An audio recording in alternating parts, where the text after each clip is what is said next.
स्वास्थ्य मंत्रालय की ओर से बैठक की जा रही है, सीधे लिए चलते हैं आपको। इंस्टीट्यूशनल क्वारंटाइन में रहेंगे। गंतव्य पर पहुंचकर सभी की मेडिकल जांच की जाएगी और सभी को आरोग्य सेतु ऐप पर अपने आप को रजिस्टर करना होगा। अगर कोई यात्री सिम्प्टोमैटिक पाया जाता है, उन्हें हेल्थ प्रोटोकॉल के अनुसार मेडिकल फैसिलिटी में पहुंचाया जाएगा। बाकी यात्री इंस्टीट्यूशनल क्वारंटाइन में पहुंचाए जाएंगे। 14 दिन के इंस्टीट्यूशनल क्वारंटाइन के बाद इनका दोबारा कोविड टेस्ट किया जाएगा और स्वास्थ्य प्रोटोकॉल के अनुसार अग्रिम कार्यवाही की जाएगी। इंस्टीट्यूशनल क्वारंटाइन की व्यवस्था संबंधित राज्य या केंद्र शासित प्रदेश की सरकार की करेगी। विदेश मंत्रालय यात्रियों की सूची उनके आगमन से पहले संबंधित राज्यों के साथ साझा करेगी। इसी प्रकार से बहुत से विदेशी ग्रीन कार्ड या ओसीआई कार्ड होल्डर्स और भारतीय जो विभिन्न कारणों से विदेश जाना चाहते हैं, उनके लिए भी यात्रा की व्यवस्था की गई है, बशर्ते गंतव्य वाला देश इन्हें अपने यहां प्रवेश की अनुमति दे। इवैक्यूएशन फ्लाइट्स द्वारा विदेश जाने वाले अंतर्राष्ट्रीय यात्रियों के लिए एयरपोर्ट्स अथॉरिटी ऑफ इंडिया ने भी एक एसओपी बनाई है, जिससे कि सोशल डिस्टेंसिंग हेल्थ प्रोटोकॉल्स का एयरपोर्ट्स पर अनुपालन हो। एसओपीज के सफल क्रियान्वयन के लिए स्वास्थ्य मंत्रालय, विदेश मंत्रालय, गृह मंत्रालय, सैन्य मामलों के विभाग, सिविल एविएशन मंत्रालय और एयर इंडिया के वरिष्ठ अधिकारियों की एक इंटर मिनिस्टीरियल कोऑर्डिनेशन कमेटी का गठन किया गया है। यह कमेटी मिलकर एसओपी को लागू करने के लिए और व्यवस्थित तरीके से यात्रा को सफल बनाने के लिए सभी आवश्यक कार्रवाई सुनिश्चित करेगी। कमेटी संबंधित राज्य सरकारों के साथ विदेश से आने और जाने वाले व्यक्तियों की यात्रा की व्यवस्था के लिए समन्वय करेगी। इस क्रम में नौसेना का जहाज आईएनएस जलश्वा मालदीव्स पहुंच गया है और वहां से लगभग 700 यात्रियों के साथ, जिनमें बच्चे और महिलाएं शामिल हैं, आज रवाना होगा। यह अनुमान है कि 10 मई की रात तक यह कोची पहुंचेगा। कल अबू धाबी से कोची और दुबई से कोझिकोड के लिए फ्लाइट्स लगभग 354 यात्रियों को लेकर पहुंच चुकी हैं। आज सिंगापुर से दिल्ली की फ्लाइट भी 250 से अधिक यात्रियों के साथ पहुंच गई है। 5 और फ्लाइट्स आज पहुंचेंगी। जो ओसीआई कार्ड होल्डर्स और विदेशी भारत में लॉकडाउन की वजह से फंसे हुए हैं, उनके वीजा सुविधा और कॉन्सुलर सेवाओं के संदर्भ में कई महत्वपूर्ण निर्णय लिए गए हैं।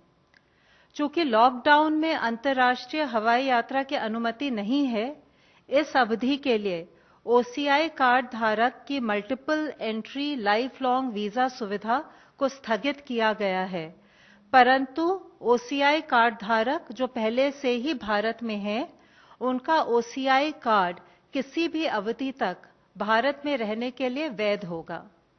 प्रतिबंध के दौरान अगर ओसीआई कार्ड धारक बहुत आवश्यक कारणों से भारत की यात्रा करना चाहें, तो वे भारतीय मिशन से वीजा के लिए संपर्क कर सकते हैं।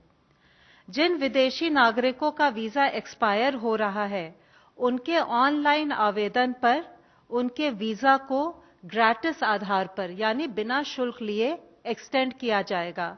ये सुविधा रेगुलर या ई वीजा दोनों के लिए उपलब्ध है। इस एक्सटेंशन पर ओवरस्टे की पेनल्टी नहीं लगेगी। भारत द्वारा अंतर्राष्ट्रीय हवाई यात्रा पर प्रतिबंध हटाने के 30 दिनों की अवधि तक यह वैलिड होगा। मैं फिर से सबसे अनुरोध करूंगी कि यात्रा के दौरान सार्वजनिक स्थानों पर, कार्यस्थलों पर हम राष्ट्रीय निर्देश, सोशल डिस्टेंसिंग और हेल्थ प्रोटोकॉल्स का पूर्ण रूप से अनुपालन करें, जिससे कि कोविड-19 संक्रमण से हम अपना और औरों का बचाव कर सकें। धन्यवाद। धन्यवाद। स्वास्थ्य मंत्रालय के प्रतिनिधि प्लीज। देश में अब तक 16,540 पीपल कोविड-19 से क्योर हो चुके हैं और total 37,916 cases active medical supervision में हैं। पिछले 24 घंटे में अगर हम देखें तो पाते हैं कि कंफर्म केसेस की संख्या में 3,390 केसेस का इंक्रीज नोट किया है। पर साथ ही 1273 पेशेंट्स क्योर भी हुए हैं। इस तरीके से हम देखते हैं कि क्योर पेशेंट की संख्या में लगातार वृद्धि हो रही है, जो कि एक पॉजिटिव न्यूज़ है। हमारी रिकवरी परसेंटेज देखें तो वह अभी 29.36% हो चुकी है, यानी कि अब तक हॉस्पिटलाइज हुए पेशेंट में से लगभग हर 3 में से 1 पेशेंट रिकवर क्योर हो चुका है और यह रिकवरी रेट, जैसे कि हम बताते रहे हैं, लगातार बढ़ रहा है। कल तक का डेटा देखें तो हम पाते हैं कि जो हमारे पेशेंट एक्टिव मेडिकल सुपरविजन में हैं, उनमें से 3.2% ऑक्सीजन सपोर्ट पर हैं, 4.7% आईसीयू सपोर्ट से रिलेटेड सर्विसेज पा रहे हैं और साथ में 1.1% पर्सन जो हैं वह वेंटिलेटर सपोर्ट पर हैं। हमारे कंट्री में अगर हम देखें तो पाते हैं कि 216 जिले ऐसे हैं जहां पर कोई केस रिपोर्ट नहीं हुआ है। 42 ऐसे जिले हैं जिनमें पिछले 28 दिन से कोई केस नहीं आया है। 29 ऐसे जिले हैं जहां पर पिछले 21 दिन से कोई केस रिपोर्ट नहीं हुआ है। 36 ऐसे जिले हैं जहां पर कि पिछले 14 दिन से कोई केस नहीं आया है और 46 ऐसे जिले हैं जहां पिछले 7 दिनों से कोई केस नहीं आया है। हमारा एफर्ट है कि हम फील्ड पर कंटेनमेंट और फिजिकल डिस्टेंसिंग का पालन करते हुए इन जिले की संख्याओं को बढ़ाएं। भारतीय रेलवेज ने 5,231 कोचेस को कोविड केयर सेंटर्स के रूप में कन्वर्ट किया है और उनको 215 आइडेंटिफाइड रेलवे स्टेशन पर रखा जाएगा। इन कोचेस का यूज मिनिस्ट्री ऑफ हेल्थ द्वारा 7 अप्रैल को जारी किए गए दिशा निर्देशों के अनुसार वेरी माइल्ड और माइल्ड केसेस के ट्रीटमेंट के लिए किया जाएगा। यह इंश्योर किया जाएगा कि क्रॉस इन्फेक्शन से बचने के लिए सस्पेक्टेड और कंफर्म केसेस के लिए अलग अलग कोच डेजिग्नेट किए जाएं। जहां पर भी cases Covid care centre coach में एडमिट होते हैं, वहां प्रत्येक पेशेंट को या तो एक इंडिविजुअल केबिन असाइन किया जाए या जरूरत अनुसार 2 कंफर्म पेशेंट एक केबिन में रखे जा सकते हैं। 215 स्टेशन में से 85 स्टेशन पर इवन हेल्थ केयर स्टाफ भी रेलवे द्वारा प्रोवाइड किया जाएगा और एडिशनली जो 130 रेलवे स्टेशन हैं जहां पर ये कोविड केयर कोचेज होंगी, वहां स्टेट जब अगर उनकी रिक्वेस्ट के अनुसार स्टेट के द्वारा स्टाफ और एसेंशियल मेडिसिन प्रोवाइड की जाएंगी। रेलवेज ने 2,500 डॉक्टर्स और 35,000 पैरामेडिक्स को भी कोविड-19 मैनेजमेंट के लिए डिप्लॉय किया है। इसके साथ ही आईसीएमआर ने प्रोजेक्ट प्लेसिड के तहत प्लेसिड यानी phase 2 open label randomise control trial को उनको नेशनल एथिक्स कमेटी से मंजूरी मिल गई है, जिसके तहत आईसीएमआर कॉन्वलेसेंट प्लाज्मा की सेफ्टी और एफिकेसी को असेस करने के लिए क्लिनिकल ट्रायल्स 21 हॉस्पिटल में करेगा, जिसमें से कि 5 अस्पताल महाराष्ट्र से हैं, 4 गुजरात से हैं, राजस्थान, तमिलनाडु, मध्य प्रदेश और उत्तर प्रदेश से 2-2 अस्पताल हैं। साथ ही पंजाब, कर्नाटका, तेलंगाना, चंडीगढ़ से 1 अस्पताल है। कल माननीय स्वास्थ्य मंत्री और माननीय आयुष मंत्री उन्होंने मिलकर आयुष संजीवनी एप्लीकेशन का लॉन्च किया, जिसको कि आयुष मंत्रालय ने मिनिस्ट्री ऑफ आईटी के द्वारा डेवलप किया था। साथ ही 2 इंटरडिसिप्लिनरी क्लिनिकल रिसर्च स्टडीज जो एक जॉइंट इनिशिएटिव के रूप में आयुष मंत्रालय, मिनिस्ट्री ऑफ हेल्थ और ministry of science and technologies ICMR के साथ मिलकर उसको भी लॉन्च किया गया। इन स्टडीज का मुख्य उद्देश्य है कि आयुर्वेदा को प्रोफाइलैक्सिस के लिए रूप में कैसे इस्तेमाल किया जाए और उसको स्टैंडर्ड केयर फॉर कोविड-19 से संबंधित एडिशनल सपोर्ट के रूप में कैसे यूज किया जा सकता है।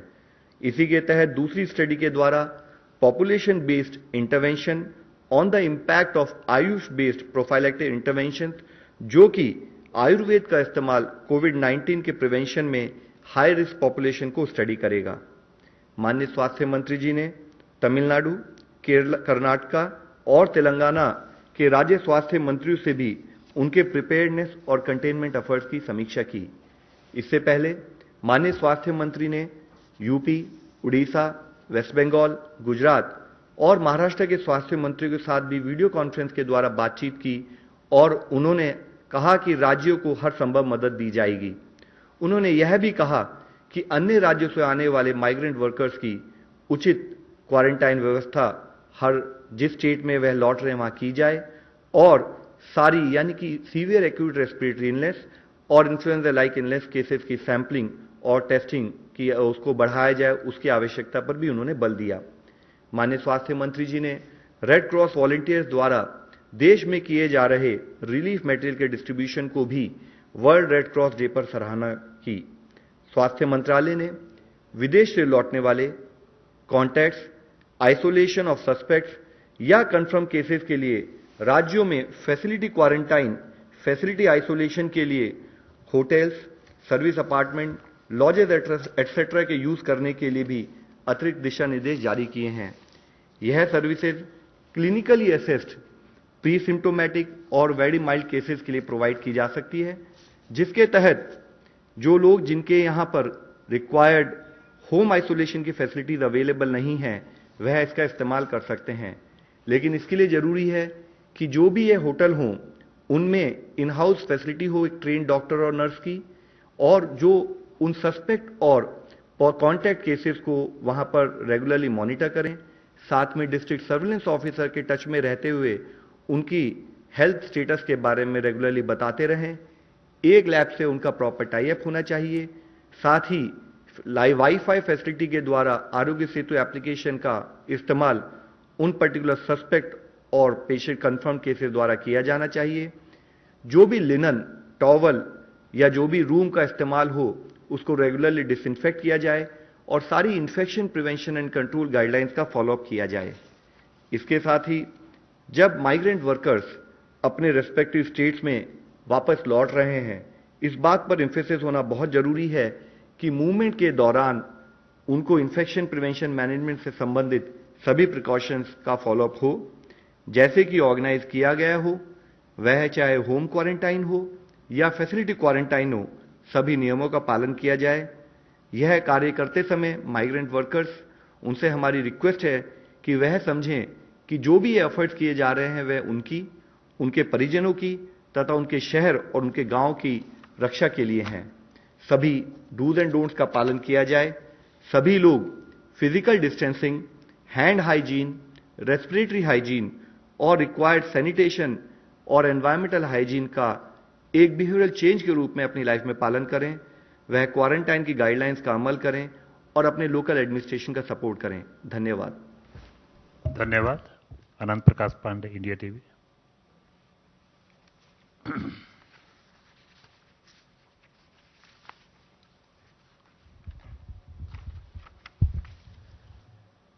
सर, कल एम्स के डायरेक्टर का एक बयान आया कि जो कोरोना का पीक है वो जून जुलाई तक जाएगा, तो क्या हम इस लड़ाई को इतने लंबे समय तक लड़ने के लिए तैयार हैं और क्या हमारा मेडिकल सिस्टम जो है वो तैयार है इतनी लंबी इस लड़ाई को लड़ने के लिए? एक और सवाल है सर, ये फेविपिराविर जो ड्रग को लेकर उसके क्लिनिकल ट्रायल्स के लिए आईसीएमआर ने कहा है, तो ये दवा कितनी कारगर है अगर इसका ट्रायल सफल होता है तो?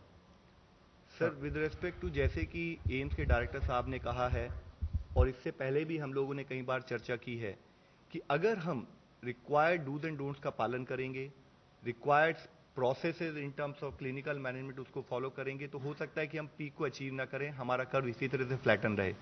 लेकिन जिस भी समय पर अगर हम कोई भी प्रिकॉशंस का इस वक्त की बड़ी खबर, 14 दिन के क्वारंटीन के बाद दोबारा टेस्ट होगा। देश में कोरोना के 16,000 से ज्यादा मरीज अब तक ठीक हो चुके हैं।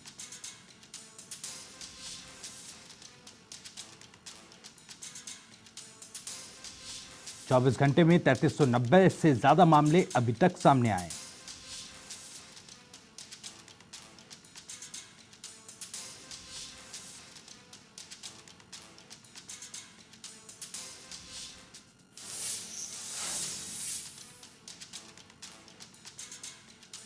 अब तक 29.36% रिकवरी रेट रहा है। तो आपको बता दें कि जो लोग क्वारंटाइन हैं उसके बाद दोबारा उनका टेस्ट होगा। ये बात कही स्वास्थ्य विभाग की तरफ से कही गई।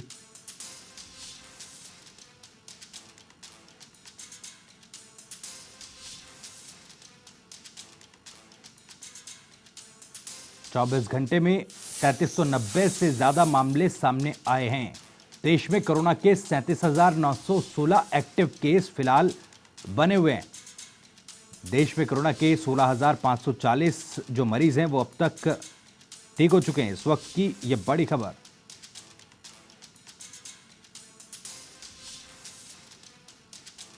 बयालीस जिलों में 28 दिन से कोई केस नया सामने नहीं आया है।